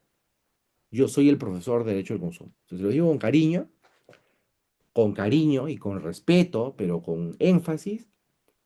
No me vengan con problemas que yo no puedo solucionar. Y además esto es importante. Los profesores tenemos que inculcar esto, porque si nuestros alumnos se acostumbran a encontrar una excusa por una cosa de ese tipo, de verdad, qué miedo. El día que estén en una audiencia judicial o en una audiencia administrativa, van a intentar decirle al juez: señor juez, llegué tarde a la audiencia porque hubo mucho tráfico o tonterías. Y en verdad, nada de eso importa. Ustedes van a ser abogados. La verdad suena un poco feo, pero es la verdad. No nos interesa los acontecimientos o episodios que hayan podido conspirar, no sé, no sé, eh, yo qué sé, Mercurio retrógrado, yo no sé, algo puede afectar el rendimiento de su control, sí, pero yo no puedo interferir en eso, los chakras, no sé, no puedo hacer nada. ¿Ok? Entonces, por favor, les pido y les ruego y les suplico que por favor adopten sus medidas razonables de precaución para evitar que tengan problemas con la rendición del control. ¿Sí? Por favor, asegúrense de que están de manera apropiada rindiendo el control. ¿Sí? Entonces, ya saben, control 6:40, ¿ok? Control 6:40, cierra el control 6:50 y 7 de la noche en punto nos encontramos aquí en el aula de Zoom para empezar con nuestra clase. Y cuando ustedes lleguen a la clase, ya van a saber su resultado, ya van a saber qué tal les fue en el control, si les fue bien o les fue mal. Recuerden ustedes, y con esto acabo, recuerden ustedes que de los dos controles que van a rendir, me quedo con la nota más alta. Y recuerden que esa nota del control, de la nota del control más alta, se promedia con la práctica calificada que ustedes van a dar el jueves 16. Entonces, gente, yo que ustedes trato de tener 20, ¿sí? No les voy a mentir, la práctica es difícil, retadora. No entiendo tu pregunta, Pamela. Literalmente lo acabo de decir hace un ratito. Les dije literalmente que eran 5 preguntas. Ok, bueno, listo. Antes de irme, ¿algo? ¿Todo bien? ¿Todo en orden? Usted me da miedo. Me lo han dicho, me lo han dicho. Pero no te preocupes, no te preocupes. No debes tener miedo. Vas a ser abogada, o abogado, perdón.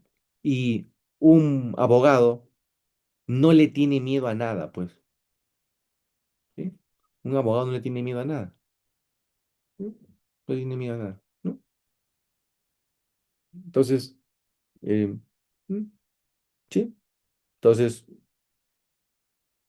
¿por qué un reto? Es un control es un reto, ¿sí? Con los ojos cerrados, un control. Que vengan dos, que vengan tres. No pues, todo, todo con buena actitud, gente. Todo con buena actitud, de verdad. Todo. Pero el control no, la PC es retador, el control no me parece, el control no me parece retador, el control no me parece retador. La PC sí, la PC es retadora. No diría difícil, diría es retadora. Pero el control, lo que digo es que vayan, vayan con tranquilidad. Lo peor que pueden hacer, chicos, es ponerse nervioso en el control. Eso no ayuda, de verdad, no ayuda. No hagan eso nunca. ¿Ok? Tranquilos, ¿sí? Tranquilos. Yo soy chill, gente. La gente se araña y dice, no, Gustavo es bien maldito. No, en verdad, no, cero. No. ¿Sí? Tranquilos. No, no tienen nada que temer. Sí, pueden ver mis fotos en Instagram, están viendo ahí mis fotos ahí en los viajes. ¿Qué tendrían que temer? Soy un ser humano normal, ¿no? No soy. No, no sé, no sé. Bonitas fotos. No se preocupen, chicos, no se preocupen.